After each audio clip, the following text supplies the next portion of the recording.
is the Texas Comptroller of Public Account webinar presentation on tax increment reinvestment zones as authorized by Tax Code Chapter 311. Tax increment financing, TIFs, is a financing method local governments can use to pay for improvements that will draw private investment to an area.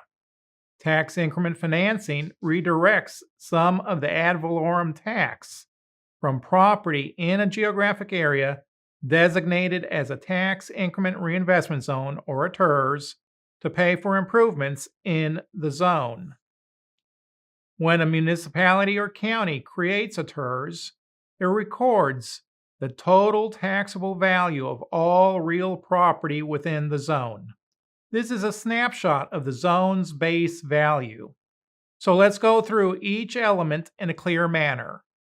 First, the participants in a TIRZ dedicate a tax increment to finance TIRZ improvement projects. Second, the year in which a TIRZ is created is the base year, and the appraised value of TIRZ real property is the base year in the base year value. Third, as development or redevelopment occurs, the appraised value of the property in the TIRZ increases, as seen in the growth of the yellow area on the chart. Fourth, the difference between the increased appraised value of property in the TIRZ and the base year value is defined as the captured appraised value, or in other words, the captured appraised value equals the current year value minus the base year value. When looking at the chart, the yellow amount of the captured appraised value increases when you move further to the right over time away from the creation date that established the base year value. Fifth, taxes levied and collected on the base year value remain with the participating taxing units. Sixth, taxes levied and collected on the captured appraised value are tax increments and are sent to the municipality and deposited in the city's treasury. Tax increments are dedicated to pay TIRZ improvement projects. Seventh, in a similar manner, participating taxing units may also contribute a sales tax increment to a TIRZ. There are several potential benefits to local taxing jurisdictions and taxpayers in general that would be accomplished with the creation of a TIRZ. Some of those benefits can include 1. Building needed public infrastructure in areas that lack adequate development to attract business. 2. Encouraging development, thereby increasing property values and long-term property tax collections, as well as to maximizing its visual appeal, sense of place, and economic value. 3. Reducing the cost of private development by providing reimbursement for eligible public improvements. 4. Achieving some of the comprehensive plans and goals. 5. Promoting infill and redevelopment of vacant or underutilized parcels. 6. Promoting the appropriate mix of land uses within the city limits and extraterritorial jurisdiction. 7. Ensuring that transportation, public services, and utilities are maintained and enhanced to meet a community's present and future needs. 8. Providing public facilities to maintain community safety and serve existing and new development in an efficient and cost-effective manner. 9. Highlighting a community's image as a special community by enhancing the visual character of the community's commercial areas and entrances. 10. Encouraging quality family-oriented retail restaurant, and entertainment opportunities to provide the goods and services valued by area residents. 11. Providing the ability to influence quality, timing, and type of development in the extraterritorial jurisdiction. 12. Enhancing the taxing unit's tax base. And 13. Providing a tool to partner with private developers to construct improvements. The process to creating a tax increment reinvestment zone is a simple 8-step process. Step 1. Before adopting an ordinance or order designating a reinvestment zone, the governing body of the municipality or county must prepare a preliminary reinvestment zone financing plan. Step 2. Notice of the hearing must be published in a newspaper having a general circulation in the municipality or county not later than the 7th day before the date of the hearing. Step 3.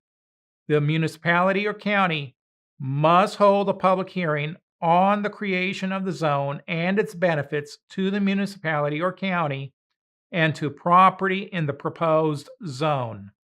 Step 4. The governing body votes on and approves the designation of a reinvestment zone. Step 5.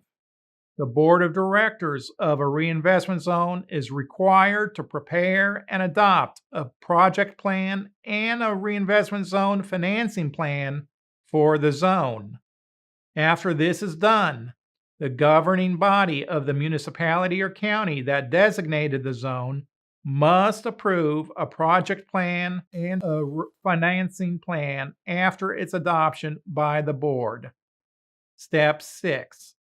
The taxing unit may enter into an agreement at any time before or after the zone is designated or enlarged. After the board of directors and the governing body has approved the project plan and the finance plan, the other taxing units with property within the zone may set the percentage of their increased tax that would be dedicated to the tax increment fund. Step 7. Once the reinvestment zone is established, the zone's board of directors must make recommendations to the governing body on implementing the tax increment financing. And step 8, the municipality or county shall send a copy of the annual report to the comptroller. Step 1, preparing the preliminary financing plan. The intent of the preliminary financing plan, as required in Tax Code Section 311.003B, is to show what projects can be completed and funded with tax increment revenues. In addition to the projects described, projects that are eligible pursuant to the Texas Tax Code shall also be considered eligible projects. The TIRZ would fund project costs at the discretion and approval of the board of directors of the TIRZ. Step 2. Public hearing notices. After preparing the preliminary reinvestment zone financing plan and before the required public hearing, a public notice is required to be sent out as per Tax Code Sections 311.003C, D, and E. Notice of the hearing must be given to the public and published in a newspaper having a general circulation in the municipality or county not later than the 7th day before the date of the hearing. The board of directors of the zone at any time may adopt an amendment to the project plan, which must be by ordinance or order and adopted after a public hearing. Step 3. Holding a public hearing as per Tax Code Section 311.003C. Before adopting an ordinance or order providing for a reinvestment zone, the municipality or county must hold a public hearing on the creation of the zone and its benefits to the municipality or county and to the property in the proposed zone. At the hearing, any interested person may speak for or against the creation of the zone, its boundaries, or the concept of tax increment financing. Step 4. The first part of how to designate a tax increment reinvestment zone directs us to Tax Code Section 311.011. After the public hearing, the governing body of a city or county must, by ordinance or order, create a TIRZ, may designate a contiguous area as a reinvestment zone for the creation of a tax increment reinvestment zone, and the establishment of a board of directors for the reinvestment zone. Cities can also designate a non contiguous geographic area within the city limits in the extraterritorial jurisdiction of the city as a reinvestment zone. Adoption of a TIRZ ordinance or order must be done at a public hearing. A simple majority vote of the governing body is needed to adopt the ordinance or order at an open meeting. Home rule cities may have a higher voting contingent based on their charter. The adopted ordinance or order should include a finding that development of the area would not occur in the foreseeable future solely through private investment. The second part of Step 4 directs us to the Tax Code Section 311.004 pertaining to an ordinance or order that approves the creation and designation of a TIRZ that must contain each of the following elements: description of the boundaries of the zone, creation of a board of directors and specify the number of board of directors, provide that the zone takes immediate effect upon passage of the order or ordinance, designate the name of the reinvestment zone, such as the City of Rollingwood Tax Increment Reinvestment Zone Number 1, establishment of a TIF fund, and state that the improvements in the zone will significantly enhance the value of all taxable property in the zone and generally benefit the city or county and the area as meeting the criteria for the reinvestment zone. Step 5. A project plan and finance plan shall be prepared and adopted by the Board of Directors and submitted to the governing body for approval as per Tax Code Sections 311.008B1 and 311.011A and D. The first part of Step 5 is preparing a project plan. The project plan, as stated in 311.011B, must contain the following elements: a description and map showing existing uses and of real property in the zone and proposed uses of that property, proposed changes of zoning ordinances, the master plan of the municipality, building codes, other municipal ordinances, and subdivision rules and regulations, if any, of the county, if applicable. A list of estimated non-project costs. A statement of a method of relocating persons to be displaced, if any, as a result of implementing the plan. To create a reinvestment zone as a part of the project plan, a local government entity must determine if at least one of these required criteria apply to the area being considered as identified in Tax Code Section 311.005.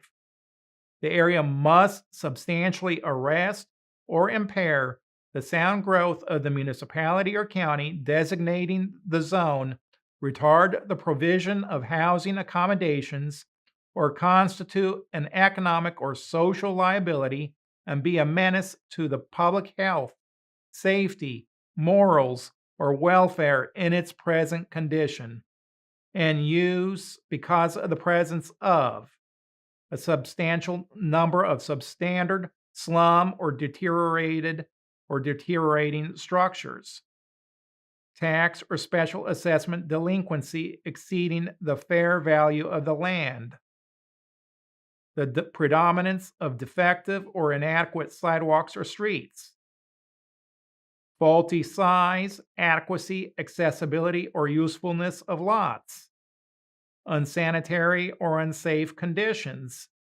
deterioration or unsafe conditions, deterioration of site or other improvements, defective or unusual conditions of improvement, conditions that endanger life or property by fire or other causes.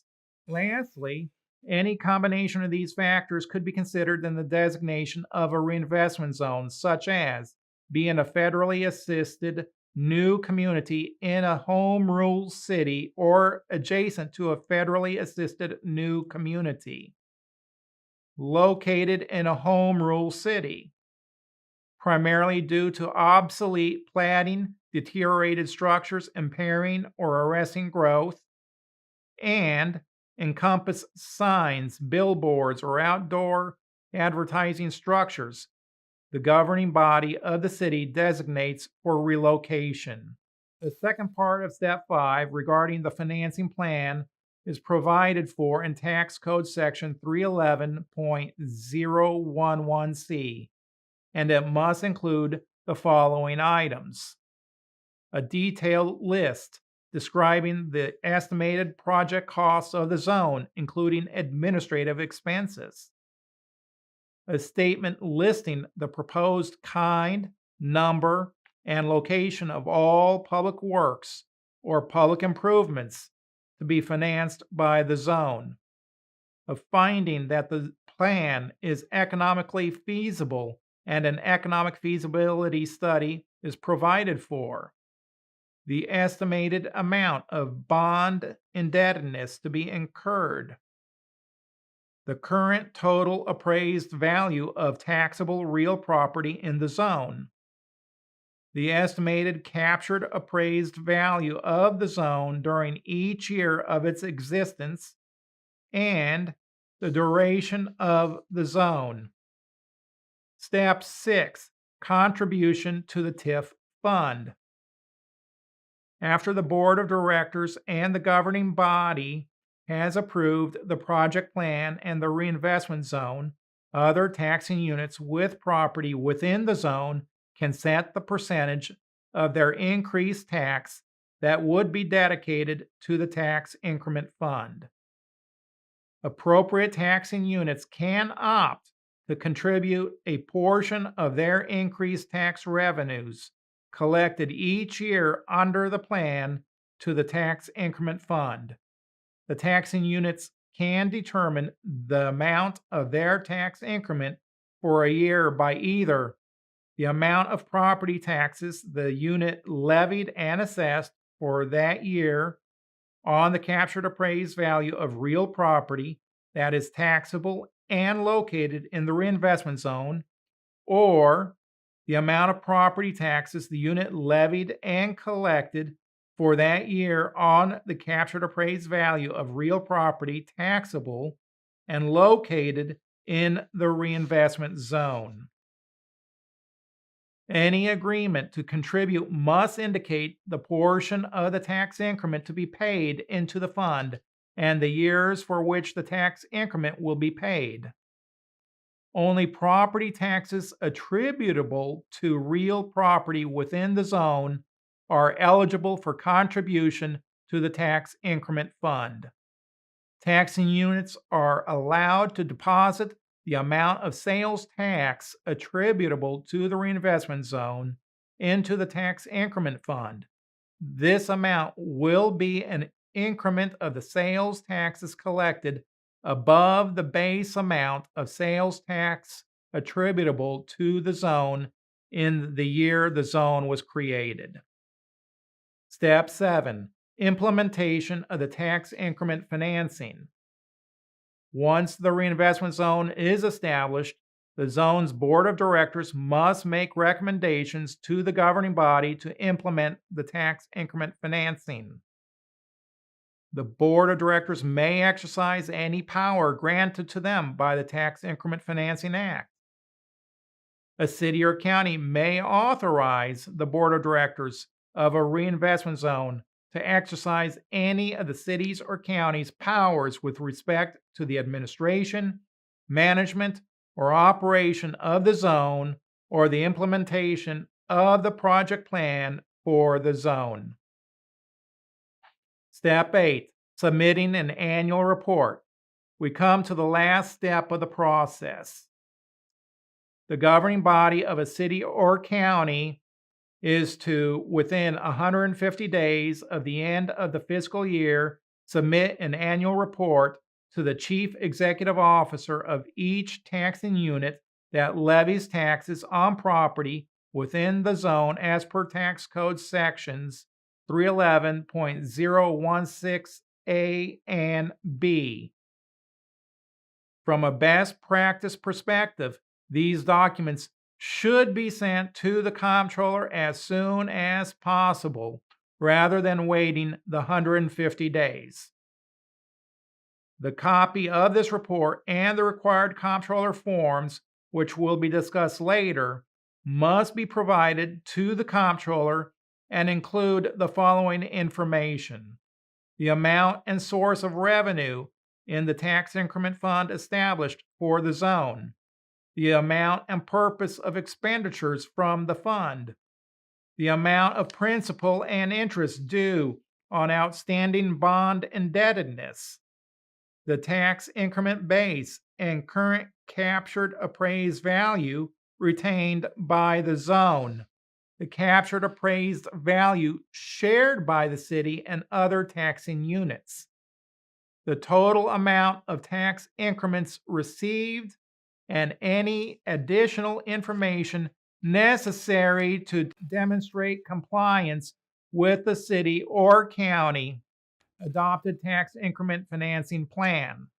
In Tax Code Section 311.007, the boundaries of an existing reinvestment zone may be reduced or enlarged by ordinance, order, or resolution of the city or county governing body. Also, an area may be enlarged by petition if submitted to the governing body of the municipality or county by the owners of the property constituting at least 50% of the appraised value of the property in the area, according to the most recent certified appraisal roll. A local government governing body may extend the term of all or a portion of the zone after notice and hearing in the manner provided for the designation of the zone.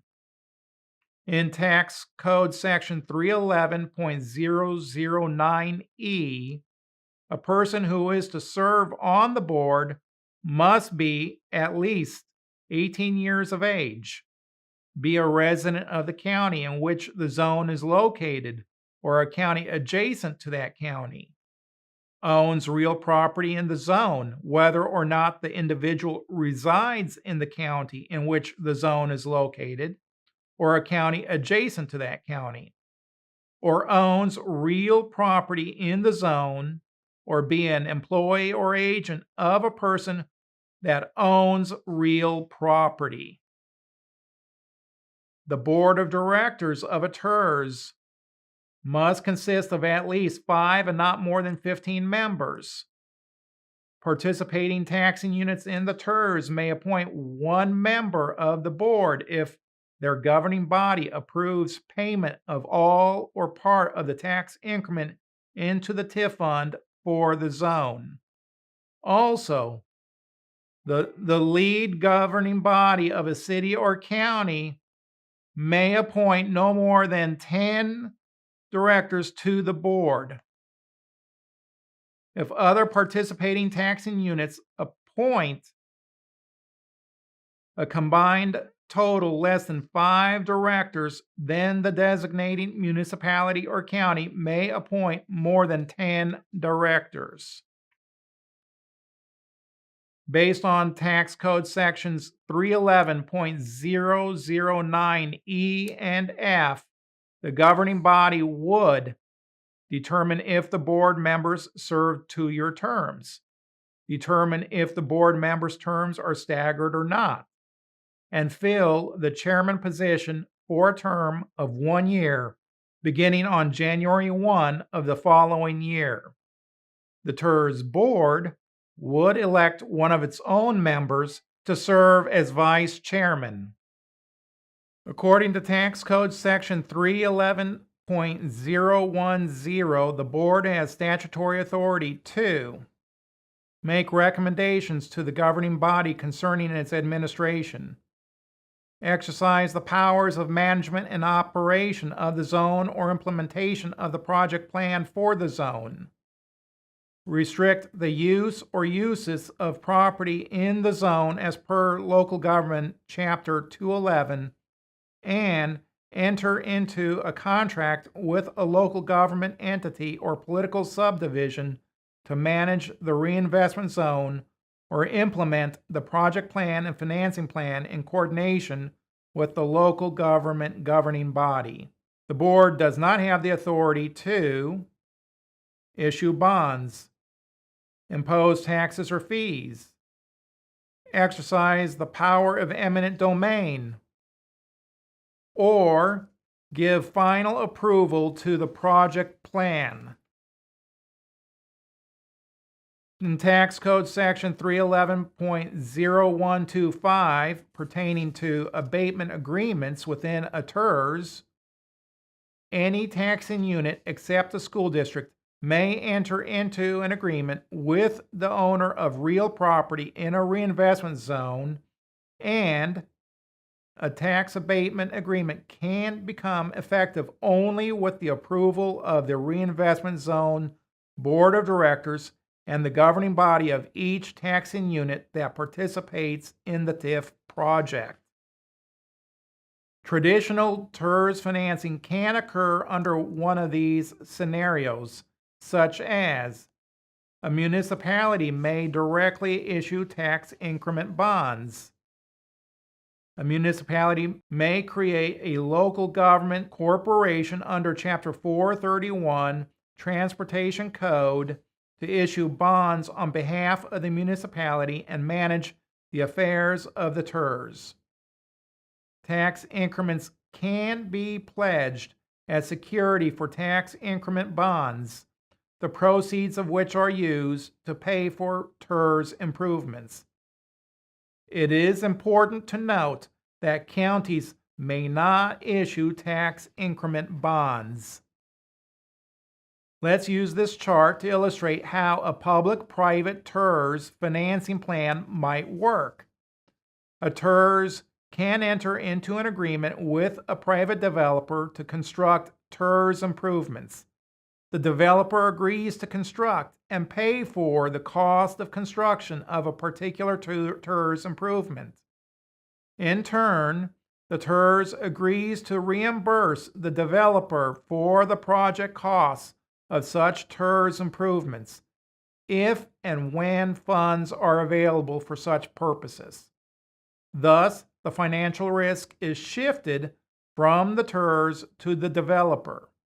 These early TIRZ improvements can play a key role in encouraging the development or redevelopment of the TIRZ by increasing the appraised value of property within the TIRZ and generating tax increments.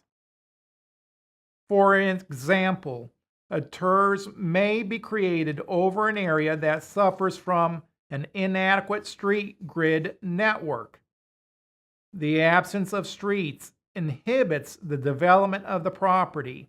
The TIRZ enters into a development agreement to construct a system of streets. The street improvements begin the cycle of investments in the TIRZ.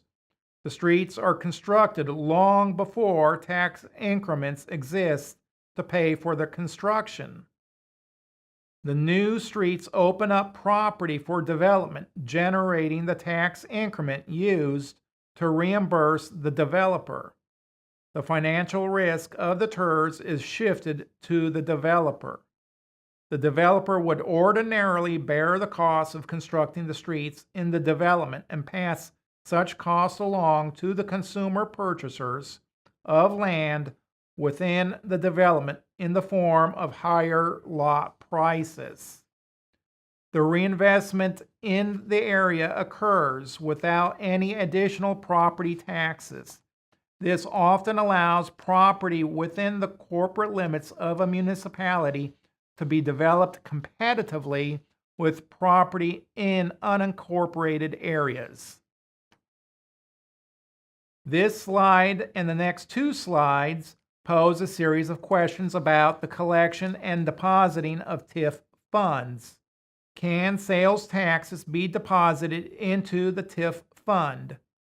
Sales tax revenue, if earmarked by the city for the TIF fund, would be deposited directly into the fund by the comptroller.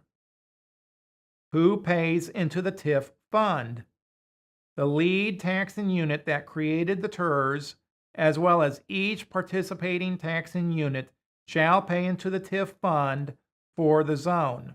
They must pay a portion of the property tax collected on the value of the property in the zone minus the value of the property in the zone the year it was designated.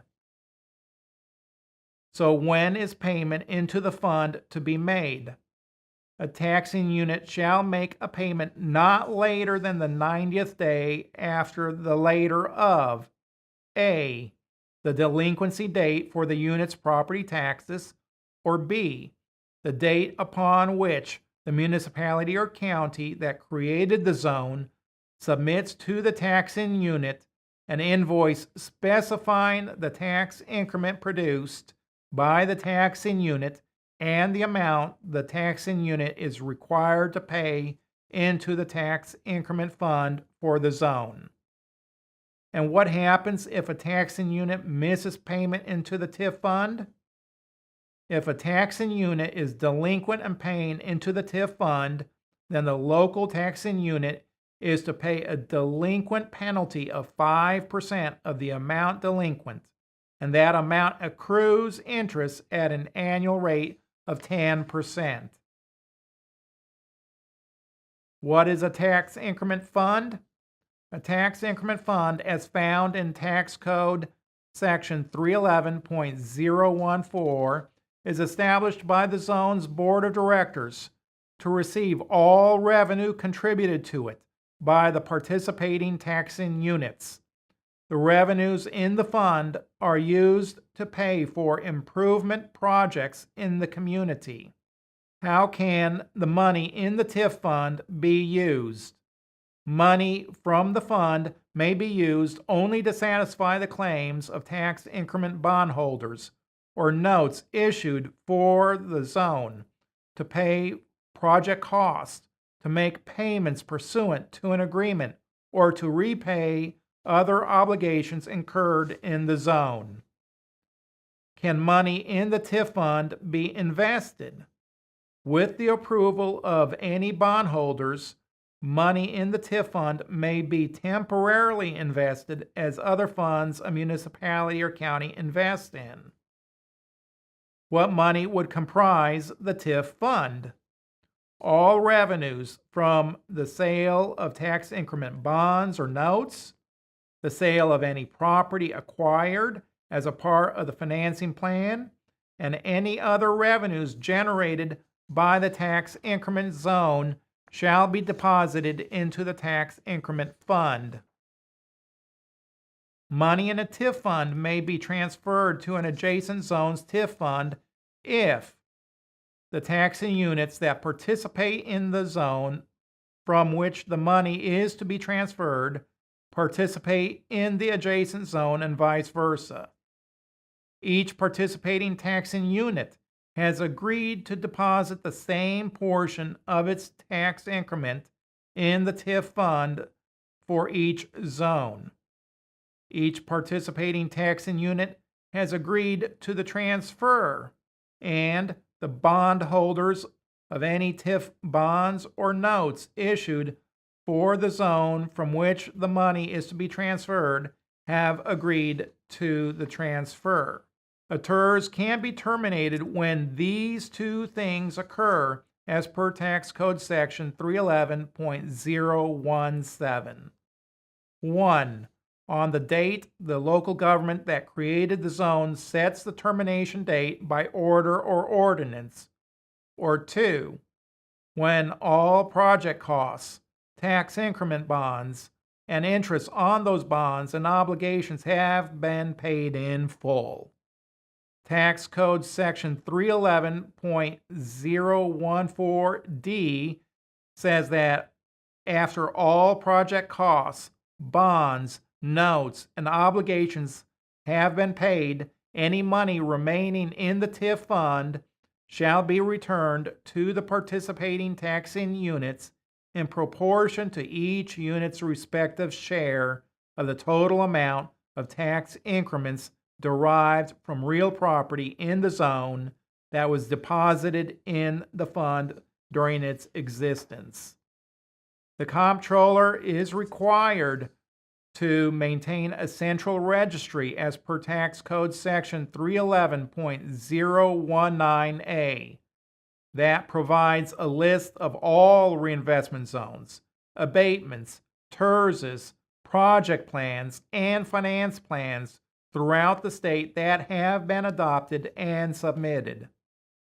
This information is to be compiled and submitted as a report to the legislature and to the governor no later than December 31 or of each even-numbered year.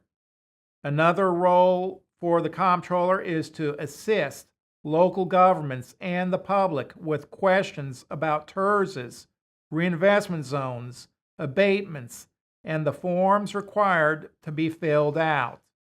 On or about the 150th day following the end of the fiscal year of the municipality or county on an annual basis for the term of the zone, the governing body must produce an annual report on the status of the zone and send a copy to the comptroller. The annual report must be accompanied by Comptroller Form 50-806. Cities and counties shall deliver the project plan or reinvestment zone financing plan to the comptroller before April 1 of the year following the year in which the zone is designated, and any other information required by the comptroller to administer this section, including Comptroller Form 50-807.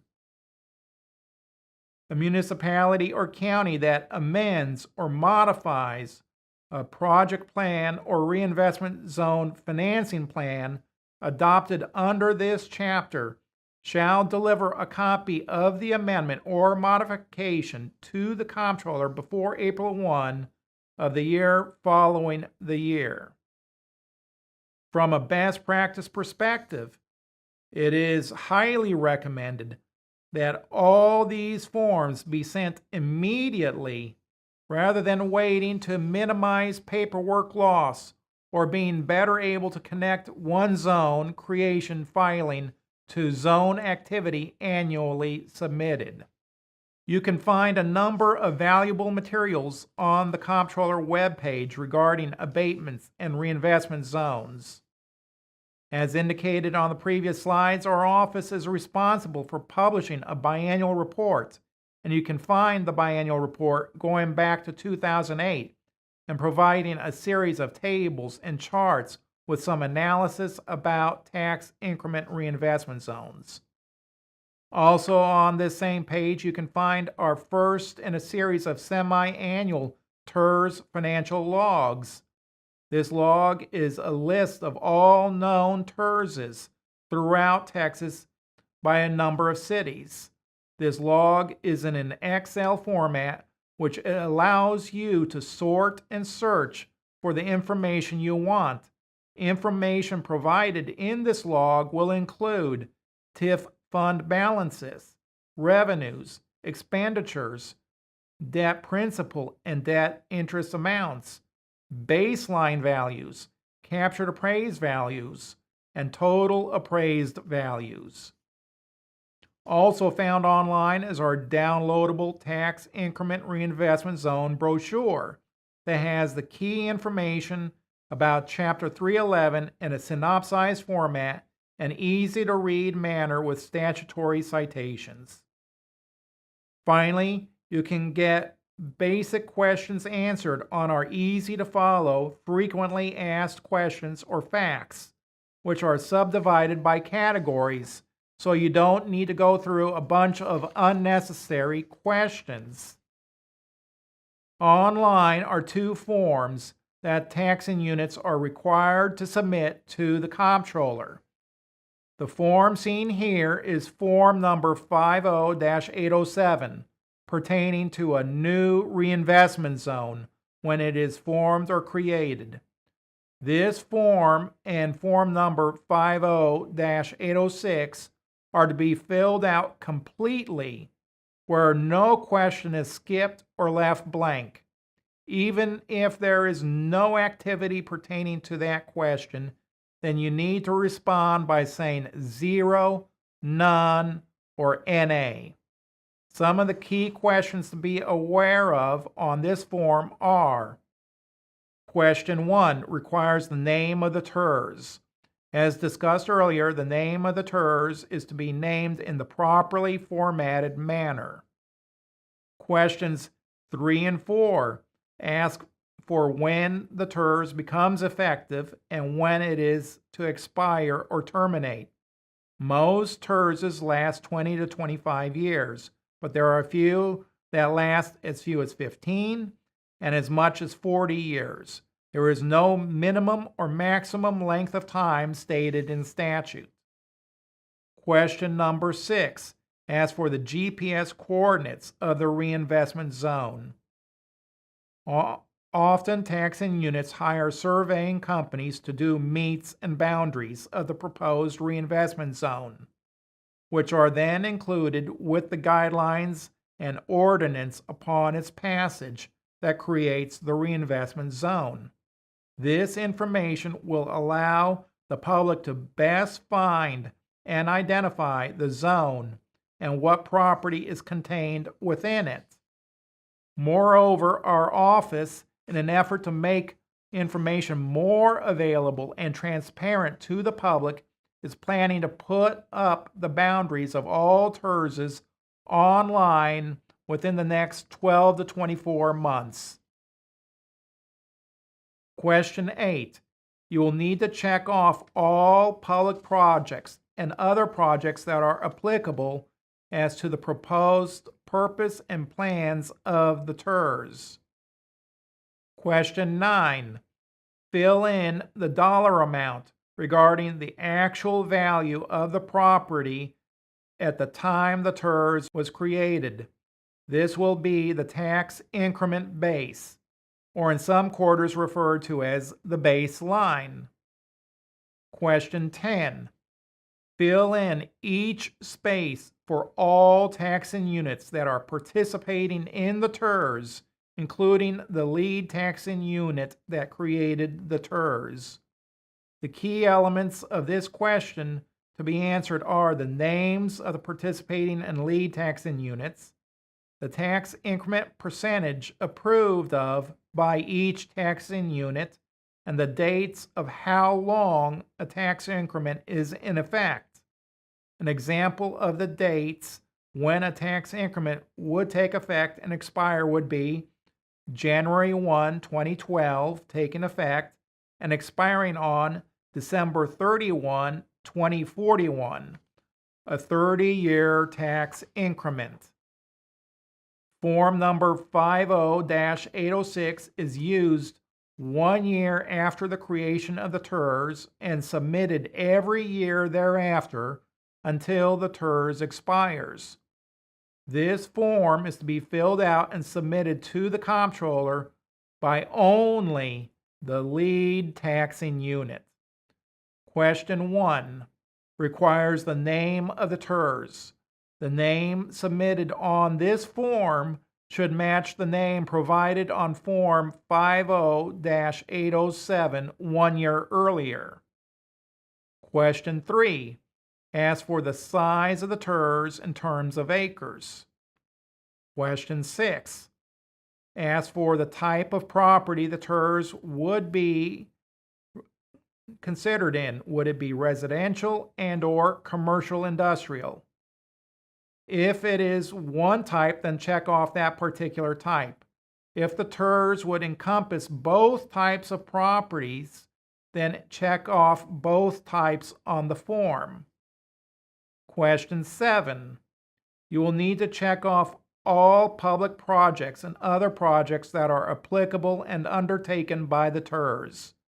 These may match what was submitted on Form 50-807 when the TIRZ was created, or may change from year to year, but should be comparable to what is stated in the project plans, which are required to be updated every 5 years. Question 8. The TIF fund balance is the amount of money in the TIF bank account that went unused in the prior fiscal year and is reported at the start of the new fiscal year. Question 9. Fill in every blank regarding the various sources of revenue, even if the amount is $0. At the bottom of this, add all revenue sources to determine a total amount of revenue. Question 10. Ask for the line item expenditures of the TIRZ for the previous fiscal year, where appropriate, and then total the amount. Question 11. Ask the local government to fill out both fields regarding debt, principal due, and interest due at the time of filling out this annual report. Question 12 seeks the tax increment base value when the TIRZ was first created. The next line below seeks the current captured appraised value. Once both of these fields have been filled in, then add up these two numbers to get the tax increment reinvestment zone total. The first arrow on this page can also apply to the fields at the very bottom portion of the previous page as well. This is relevant only to those TIRZs that have expanded or enlarged their boundaries one or more times. In this case, you would fill out the tax increment base value, the current captured appraised value, and the tax increment reinvestment zone total for the original section of the TIRZ that was created, as done on the previous page, as well as for all subsequent expansions that included new subdivisions. For example, if the TIRZ is enlarged twice, then these three fields need to be filled in 3 times. Once for the original subdivision, when the TIRZ was originally created, and twice for each newly added subdivision expansion of the TIRZ. If there are 2 or more subdivisions in the TIRZ as a result of expansion, you will be asked to fill in this very last section at the bottom of this form to total all amounts from all subdivisions within the TIRZ, the tax increment base value, the current captured appraised value, and the tax increment reinvestment zone total. If you have any additional questions about tax increment reinvestment zones, tax increment funding, or the proper process to follow and what forms to use, please contact the Data Analysis and Transparency Division.